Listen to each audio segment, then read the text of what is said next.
Eu sou a nutricionista Marcela Ghisotti e hoje estou aqui com a minha equipe e nós vamos falar sobre um assunto bem interessante que chama muita atenção dos nossos pacientes, que é o emagrecimento.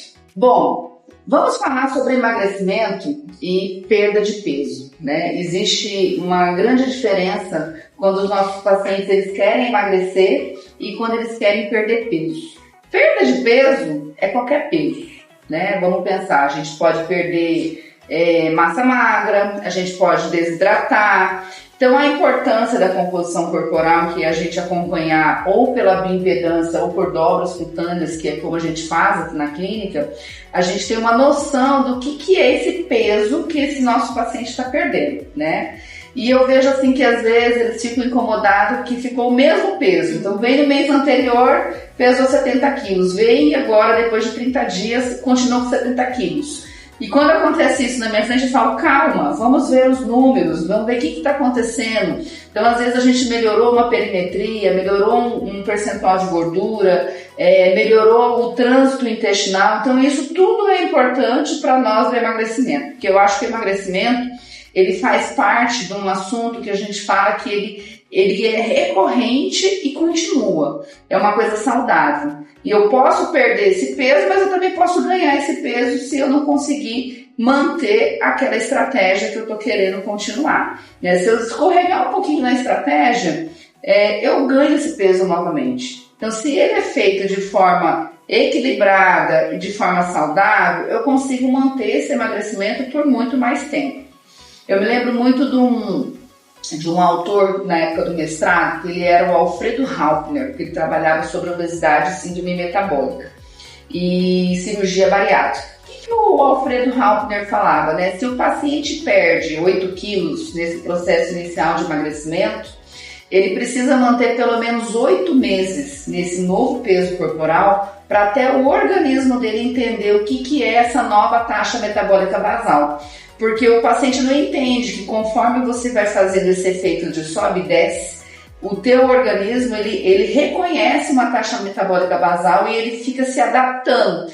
E quando você não mantém esse peso pelos próximos 8 meses, ele sempre vai mandar uma informação para você voltar no peso anterior. Que daí, de repente, vem umas fomes repentinas, uma vontade de comer doce de forma compulsiva. Eu sou a nutricionista Rosilma e pensando nessa mudança de ano, né, as pessoas começam querendo novos objetivos e propósitos, e dentro desses objetivos a maioria é justamente ou emagrecimento, ou ir para a academia, ou fazer mudar a qualidade de vida. Então, quando ele procura o profissional nutricionista para isso, é porque ele realmente quer fazer emagrecimento, né? Ele quer mudança de hábitos alimentares. Porque se ele fica só nessa coisa, vou tirar o pão, vou diminuir a comida aqui, ele não sabe exatamente o quanto é esse diminuir, se isso realmente vai ter o resultado do que ele quer. E quando ele tem uma avaliação, que é o que você tinha dito, né, essa avaliação nutricional que é feito, às vezes ele está lá parado dentro daquele peso, mas ele não observa essa mudança de composição corporal. E aí ele desmotiva, para o emagrecimento, desiste do processo. E quando está aqui junto com o nosso tratamento, ele faz exatamente isso, essa avaliação, e a gente vai percebendo essas mudanças corporais que ele vai ter dentro desse processo.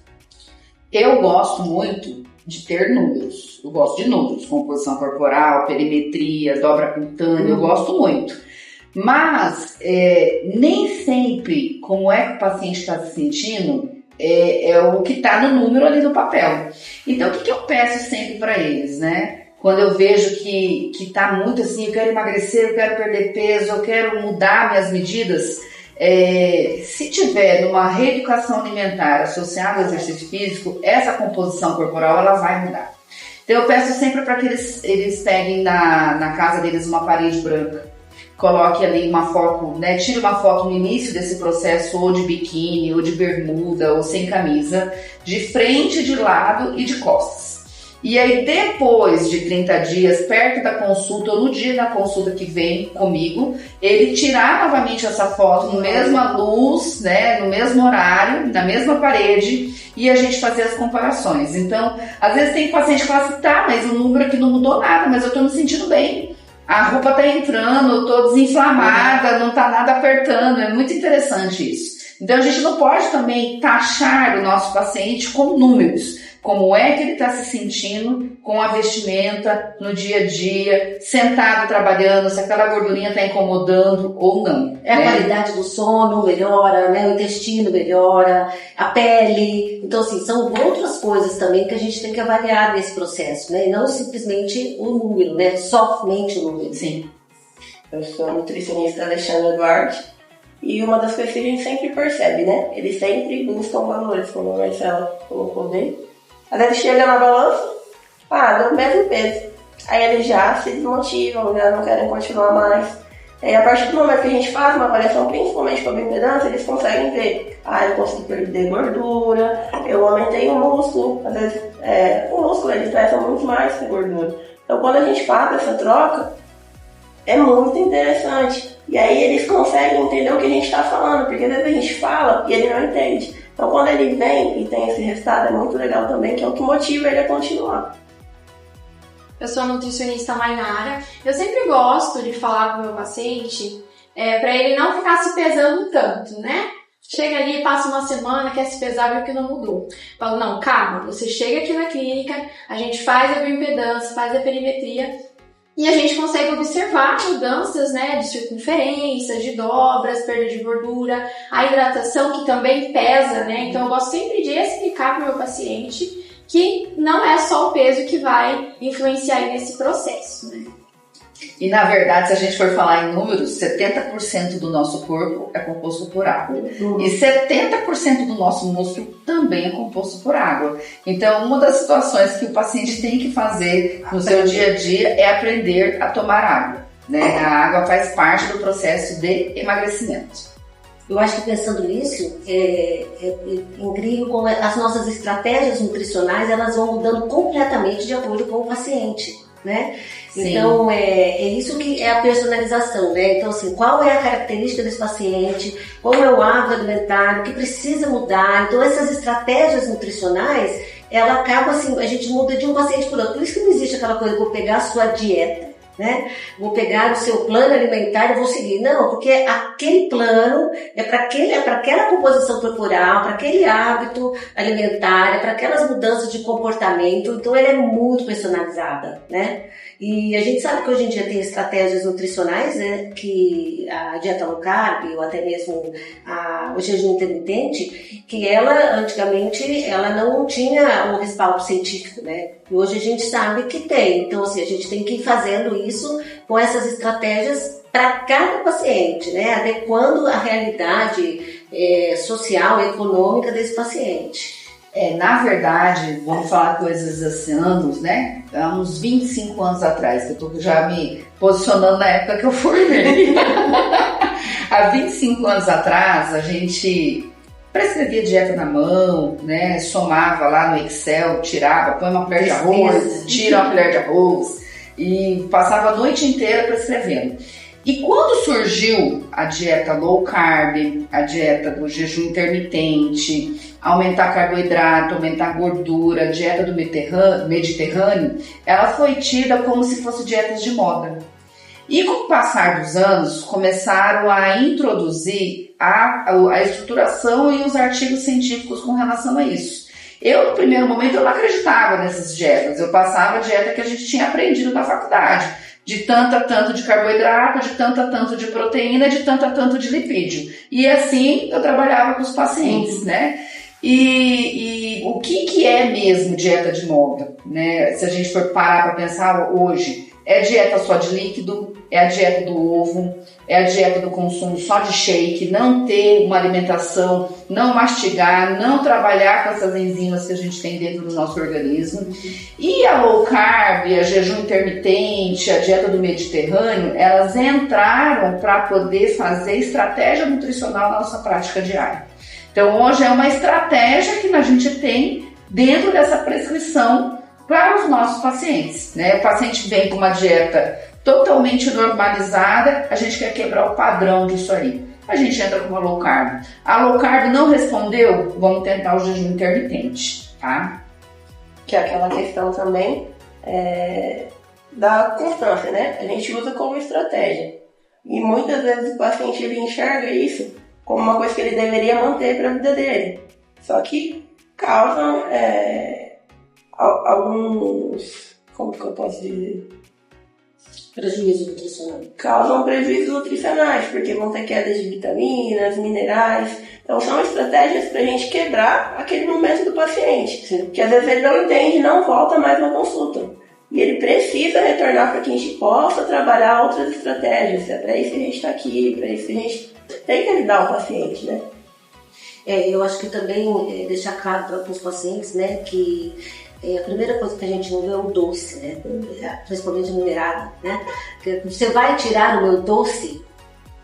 Vai tirar o doce, Ale? Vai tirar? Precisa tirar, Ale? Não precisa, né? A gente adequar esse programa alimentar com esse doce que ela tem necessidade de algum período, um período menstrual, por exemplo. Então a gente deixar esse docinho ali para ela e usar também como uma estratégia, né? Como adequar essa vontade que ela tem. A gente não tem que tirar tudo do paciente. Na verdade nem pode, né, tirar tudo do paciente. A gente tem que adequar essa realidade, esses desejos e vontades que esse paciente tem com o programa. E como eles pedem para deixar o docinho, né? Tem que ter. É a mais pedida. Já chega comendo e falando, você não vai tirar o meu doce. E a minha cerveja? Eu nunca mais vou beber. Você vai tirar? O pão, coitado do pão não tem culpa. Uma coisa legal de se falar é que também essas estratégias nutricionais de jejum intermitente, low carb, não é para todo mundo, né? Muita gente pensa, eu só vou conseguir emagrecer se eu fazer um jejum intermitente, eu só vou emagrecer se eu fizer uma dieta low carb, né? E quando o paciente vem para cá, ele entende, né, de acordo com a nossa conversa, né, com os exames, que a gente consegue ter uma conduta especializada por caso deles, tem alguma patologia, né, para que a gente ajude esse paciente a emagrecer, não necessariamente tendo dietas restritivas, né, e excluindo, né, o doce ou a cerveja. O pão, né. Sabe o que eu mais ouço quando o paciente vem pela primeira vez e quer o emagrecimento? Quando ele retorna e que ele perdeu ali 2 quilos, né, ou 1 quilo ou 3 quilos, ele pergunta assim, mas foi tão pouco, tão pouco. Aí eu falo, vamos olhar para os números, o que aconteceu? Teu sono melhorou? Teu intestino funcionou? Né? O que é que está dentro desse processo de emagrecimento, que são vários fatores que vão estar ajudando nisso aí, né? Mas é muito assim, e até a surpresa deles, né? Quando a gente fala assim, não, teu resultado foi bom. E aí, sabe o que eu explico? Vamos falar até de parte científica, né? Com relação aos números. A programação de perda de peso, né? Para perder 1 quilo ou para você ganhar 1 quilo, você tem que ter um aumento de 7.700 calorias ou você tem que ter um déficit de 7.700 calorias, né? Quando você programa na semana ali o que é saudável, você perder entre meio quilo até no máximo 900 gramas. No final do mês, eu explico isso para eles. Se ele fizer 90% da dieta, que a gente sabe que eles não fazem 90% da dieta, ele chega perto de 70%, ele vai perder 4 quilos. Tanto o homem quanto a mulher. Se ele fizer meia boca, ele vai perder entre 1,5 kg e 2 quilos no final do mês, porque ele fez um meio quilo por semana. Se ele não fizer nada que a gente falou, aí ele vai ficar naquele mesmo peso, ele vai voltar. Se ele fizer um mínimo, né, tomar um pouco mais de água, fazer a programação que a gente colocou para ele, para poder acelerar o metabolismo, ele vai ter resultado, ou ela vai ter resultado no final do processo ali de 30 dias e 45 dias. Então eu explico que esses números não tem como a gente chegar a 10 quilos por mês, mesmo porque não fizeram cirurgia bariátrica. E nem na cirurgia bariátrica que a gente acompanha, ele não perde, às vezes, nos primeiros 30 dias, a não ser que ele tenha 200 quilos, 10 quilos no mês. Primeiro que esse primeiro processo, ele é de água, perda de água, né? E depois começa mesmo a metabolizar aquilo que a gente gostaria depois dos próximos 15 dias. Que eles falam, né? Olha, nos primeiros 15 dias foi difícil. Difícil porque tem uma bactéria que vibra no teu intestino que manda o que você quer comer. Você parou de cortar. Você cortou a pizza, cortou o doce, cortou o refrigerante, cortou a cerveja. Dá 15 dias ela tá gritando, falando assim, eu preciso disso para sobreviver dentro de você. E aí é quando cai a tentação, né? Eu acho que a grande dificuldade do paciente para dar adesão do programa ou de mudança de hábitos é justamente ele querer resultados muito rápidos, né? Então ele não entende isso aí, né? Que você precisa dessa mudança devagar para realmente ser uma mudança, para dar continuidade, para manter o peso. Então, assim, a grande dificuldade é esse imediatismo. Eles querem perder rápido. Tá 15 quilos acima, levou 3, 4 anos para ganhar esses 15 quilos. Eles querem perder os 15 quilos em 2 meses. Quer dizer, mas sem mudança de hábito alimentar. Quer dizer, os hábitos anteriores levaram esses 15 quilos a mais, né? E o que esse paciente está fazendo para a mudança? Aí você fala assim para ele, olha, só restringe um pouco mais a quantidade de arroz que você come, só diminui ali a quantidade de pão que você come no café da manhã. Não estamos falando para tirar nada, nós estamos falando para diminuir aquela quantidade. Mas aí vem essa compulsão, né? Ou eu mereço, ou eu posso, final de semana, eu trabalhei muito, né? O emocional, né? A quantidade de estresse do trabalho, tipo, me ralei o dia inteiro, não vou tomar minha cerveja no final de semana. Então, assim, tem tudo isso que acaba fazendo essa dificuldade do paciente perder o peso e principalmente manter o que ele perdeu, né? Também aí entra aquela questão do efeito sanfona, né? Porque ele vem, faz os 15 dias, aí ele fala, meu Deus, não aguento mais, e desiste do processo. Aí ele, todo o peso que ele perdeu nesses 15 dias, ele volta a ganhar tudo de novo. Não tem mudanças, né? Mudança. Eu falo assim que rotina, hábitos alimentares é uma repetição de comportamento, né? E você não muda hábito de um dia para o outro. Né? Quanto tempo que o marido ficou ensinando a criança a escovar os dentes? Teve que todo dia ficar falando, escovou os dentes, até a hora que ele virar uma rotina na vida dele, né? Então essa mudança, essa repetição de comportamento que vai virar um hábito, mas a pessoa também tem que estar determinada a essa mudança. Tem uma frase que uma paciente minha sempre fala, tudo depende do quanto você quer. Então, a gente tem que colocar isso na balança também. Quanto a gente quer? Como a gente quer mudar esse hábito? Não adianta a gente ir no melhor profissional de nutrição se a gente não quer seguir nem 10% do que ele fala. Ele pode fazer a melhor dieta do mundo que não vai adiantar. A Luciana Lange, ela sempre fala dessa mudança de comportamento, de que se você quer mudar tudo de uma única vez, você não vai ter esse resultado. Então começa com mudanças, né? Toma um refrigerante todo dia, passa para 3 dias. Né? Você faz atividade física quantos dias? Nenhum. Se você fizer 2, tá ok, tá melhor feito do que perfeito, né? Você tem 2, você não fazer nenhum, então 2 já tá bom. Então essas mudanças, elas precisam acontecer devagar, até para realmente virar uma rotina, né? Eu faço isso com os pacientes que falam assim, eu não tenho tempo para exercício. Eu falo, tá, tudo bem, você trabalha de segunda a sexta.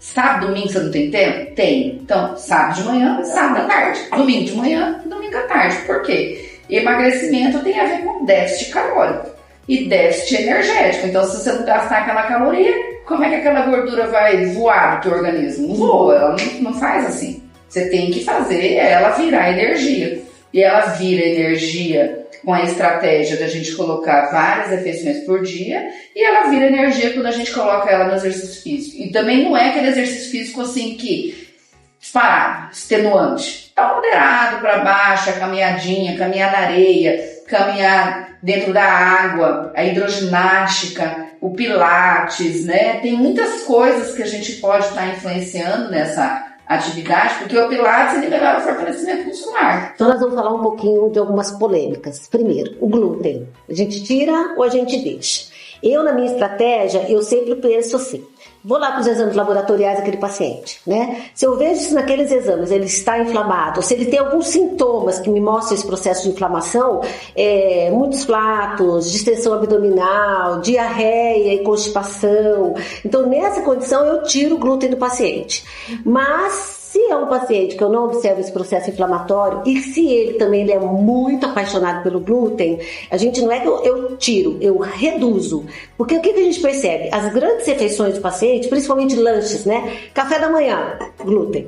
Eu acho que almoço e jantar é mais tranquilo, né, pro paciente para comer. Agora, café da manhã, lanche da tarde, às vezes janta, quando o paciente não come comida, mesmo come lanche, aí entra o glúten. Então, nessas condições, o que eu faço? Eu reduzo o glúten, deixo pelo menos em uma refeição. Eu acho que assim fica fácil para ele manter essa dieta. Agora, se lá nos exames laboratoriais, ali tá gritando a inflamação desse paciente, aí eu retiro. A relação do glúten ali também, a gente puxa bastante de rede social, né?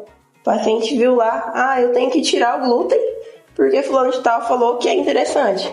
Mas até que ponto? Por que ele está tirando isso? O glúten é interessante tirar nessas questões de inflamação, quando a gente tem alguma patologia que precise reduzir esse glúten. A Marcela também, ela tem a questão da psoríase que ela vai falar um pouquinho pra gente.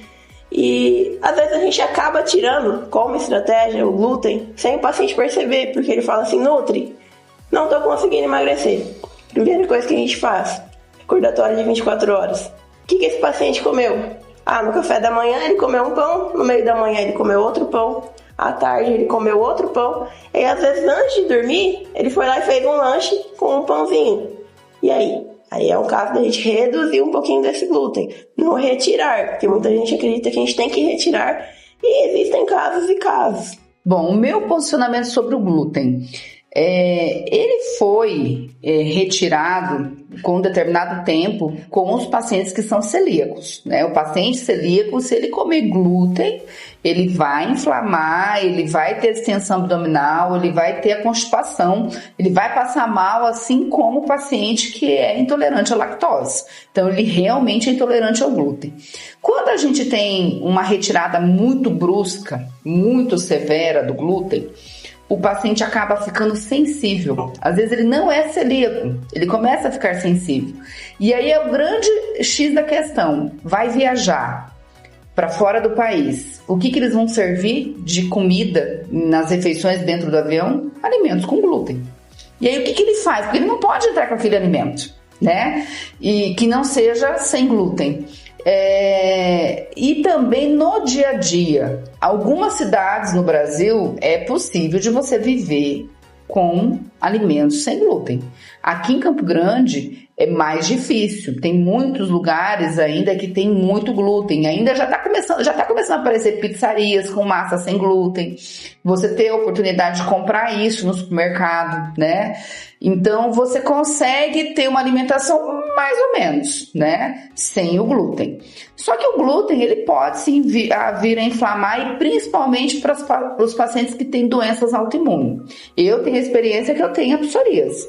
Então, quando eu como pão francês ou algum outro alimento que é rico em glúten, naquela semana, num dia, comi à noite, de manhã, eu já amanheço já com as brotoejas atrás da orelha, no couro cabeludo, no solado do pé, às vezes no cotovelo, isso acontece já de inflamar. E aí leva assim algum tempo para o meu corpo desinflamar. Então é muito engraçado, eu quero inflamar meu corpo, eu estou com vontade, vou no supermercado, eu vi um pãozinho quentinho francês, eu vou comer aquele pão, eu sei que eu vou inflamar no outro dia, né? Então, na doença autoimune, é uma coisa também que a gente precisa retirar para que o paciente não tenha essa inflamação de forma recorrente.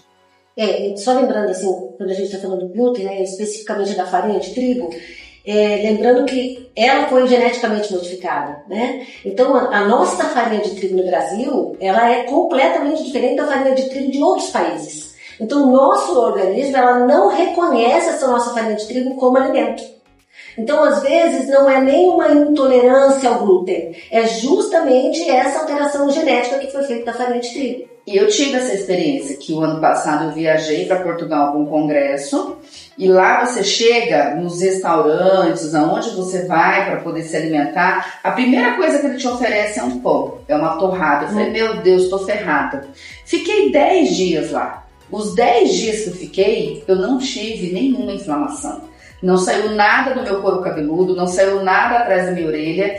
Eu cheguei no Brasil, eu fui consumir um pão, no outro dia eu já estava com inflamação nessas regiões. Então, assim, é diferente. E aí eu percebi isso nessa viagem que eu realizei. Uma dica, talvez, as pessoas para comprarem a farinha de trigo, não é todo lugar que a gente encontra aqui em Campo Grande, né? Mas é a farinha de tipo UAA. Então, se você tem esse AA, é que ela não foi alterada geneticamente. Essas farinhas de trigo mais convencionais do supermercado, aí ela é a comum mesmo. Mas essa outra farinha, que é a AA, aí assim, a gente consegue encontrar, aceita melhor essa farinha. E eu acho que é por isso que começou a ter umas substituições, né, dentro das nossas prescrições dietéticas, né? A gente tem aí a tapioca, o cuscuz, a farinha de milho. Essa semana eu atendi um paciente que é venezuelano e ele come acho que é alfarrés, um nome diferente lá.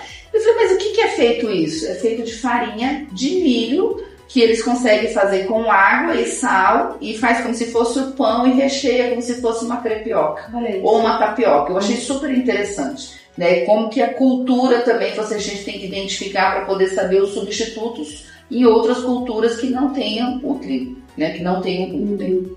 Uma coisa legal também da gente orientar o paciente, né, com a doença celíaca ou orientar sobre o glúten é sobre os alimentos que possuem ou não, né? Porque aqui no Brasil existe não só aqui no Brasil, né? O caso da contaminação cruzada. Né? Então aqui no Brasil a gente fabrica a aveia nos mesmos locais que fabricam farinha de trigo, esses alimentos que contêm glúten. Então o glúten ele também fica no ar, então ele vai acabar contaminando essa aveia, que vai trazer ali desconfortos para o paciente com a doença celíaca.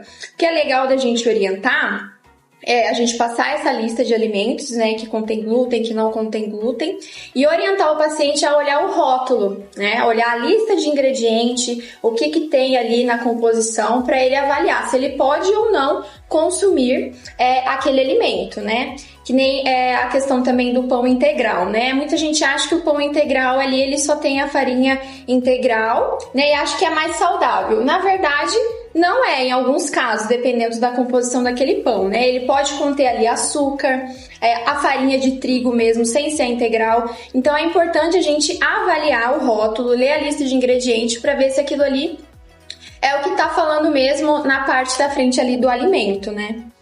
Na minha prática clínica, eu acabo tirando o glúten deles para poder ter o emagrecimento, porque a gente sabe que o glúten inflama, sem ele perceber. Né? Então, se ele me relata no recordatório que ele consome o pão francês de manhã, o pão francês à tarde, ou ele opta pelo lanche, na conversa, quando eu estruturo, eu peço para que a gente mude para uma crepioca, só por um tempo. Mas se ele sentir vontade de comer o pão no final de semana, ele pode fazer isso. Mas que durante a semana ele faça a opção pela crepioca, ou pela tapioca, ou pelo cuscuz, ou somente o ovo mexido, ou uma proteína, e no final de semana ele coloque o pão francês para poder comer em conjunto com a família, porque é um evento social, todo mundo sentar, pegar os pão, passar manteiga, né, conversar com os filhos, que às vezes é o único momento que ele tem em família. Então eu deixo que isso fique no final de semana, porque eu sei que essa desinflamação que aconteceu durante a semana vai ajudar ele nessa perda de peso e, consequentemente, no emagrecimento. Outra questão também, que é importante a gente falar, é a questão do emagrecer. Eu tenho que ficar sem comer porque eu vou conseguir emagrecer. E não é assim, às vezes a gente tem que fazer um déficit calórico. Mas ficar sem comer, a gente acaba alterando algumas coisas do nosso metabolismo. Acaba deixando ele um pouquinho mais lento, força ele a ficar um pouco mais lento, porque ele trabalha para entender por que a gente está comendo menos. E aí ele acaba guardando mais gordura. E aí acaba mandando massa muscular embora. Isso também é interessante. Por que a importância de retornar na consulta, mesmo o paciente achando que ele não perdeu o que ele desejava, né? Ou não emagreceu o que ele desejava? Por quê? Nós vamos adaptar essas estratégias que ele não conseguiu, né? Eu sei que na minha prática, se eu colocar o psílio e o trioandino, que são coisas baratas, são fibras e são fitoquímicos que eu falo baratos, que vão se ligar com a gordura, com todos os processos de excreção que o organismo dele não conseguiu absorver e ele precisa eliminar isso na evacuação, eu sei que vai ajudar no processo de emagrecimento, porque o psyllium triuandino, que é a chia, a quinoa e o amaranto, eles são ligantes, né? E a importância desse paciente ele retornar para nós e dizer assim, ó, não consegui, né? Por quê? Porque ele precisa da nossa ajuda. Então ele precisa ser direcionado, seja por questões emocionais, porque às vezes aconteceu alguma coisa na família, né? Perdas de tio, tia, avô, avó, pai, mãe, né?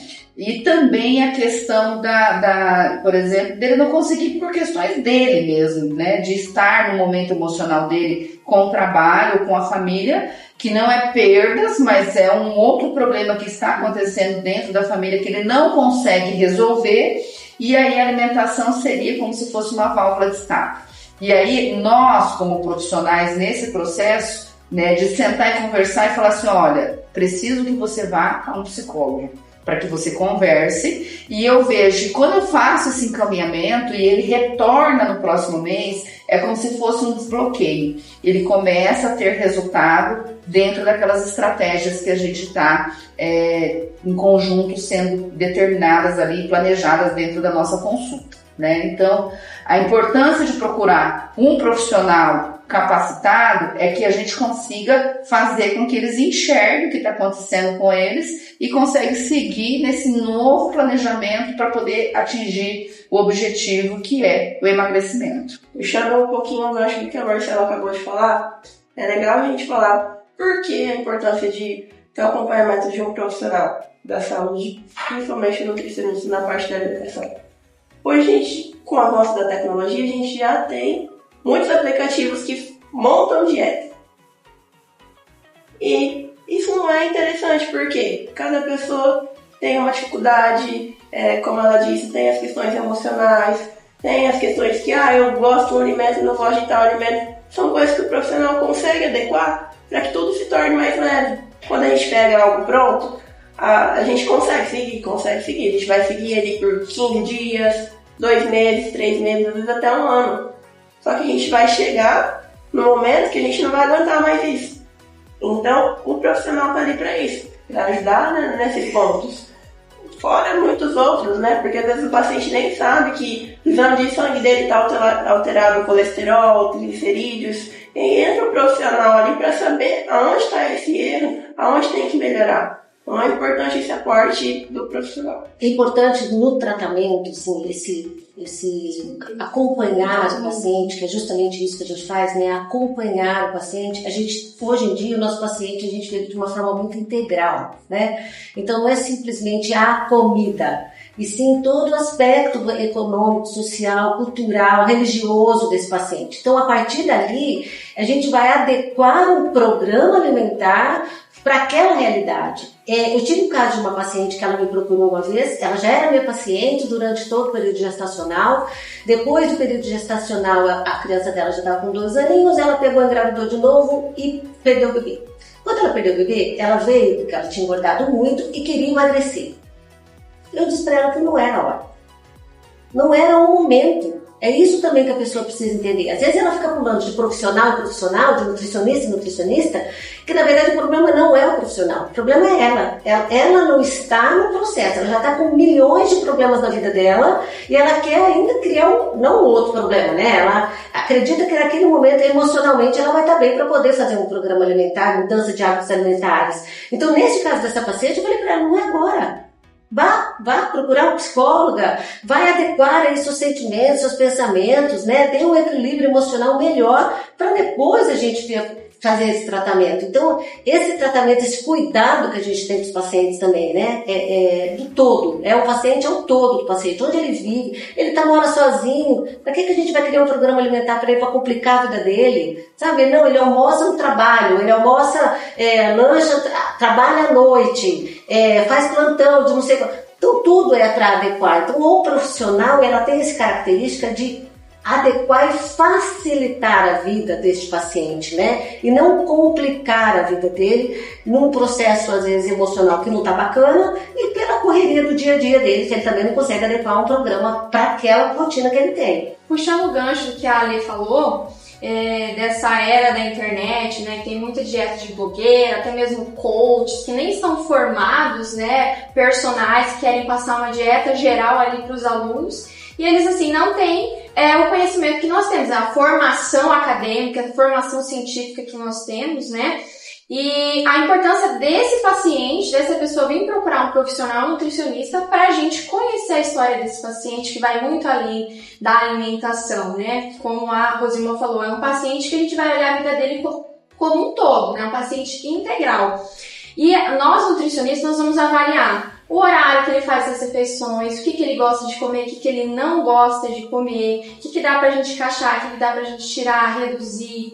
Então, assim, nós que vamos ali dar as orientações para ele criar rotinas saudáveis, né, hábitos saudáveis. Eu falo que a gente não passa nem dieta, né, é um plano alimentar que a pessoa vai ter hábitos melhores e vai ali ter mais qualidade de vida, vai criar saúde, e não é uma dieta ali temporária, né? Eu oriento meu paciente que eu não faço dieta, eu faço um plano alimentar que ele vai melhorar a qualidade de vida, vai melhorar sono, vai melhorar disposição, né? A hidratação, o intestino. Então é algo que foge ali da alimentação em si só, né? É o paciente como um todo. Então finalizamos por aqui e gostaria de agradecer a presença da Mainara, da Rosilma e da Alexandra, que fazem parte do nosso time do Instituto Marcela Grisotti. Obrigada a você que acompanhou o chat das Nutris e esperamos ter esclarecido todas as suas dúvidas.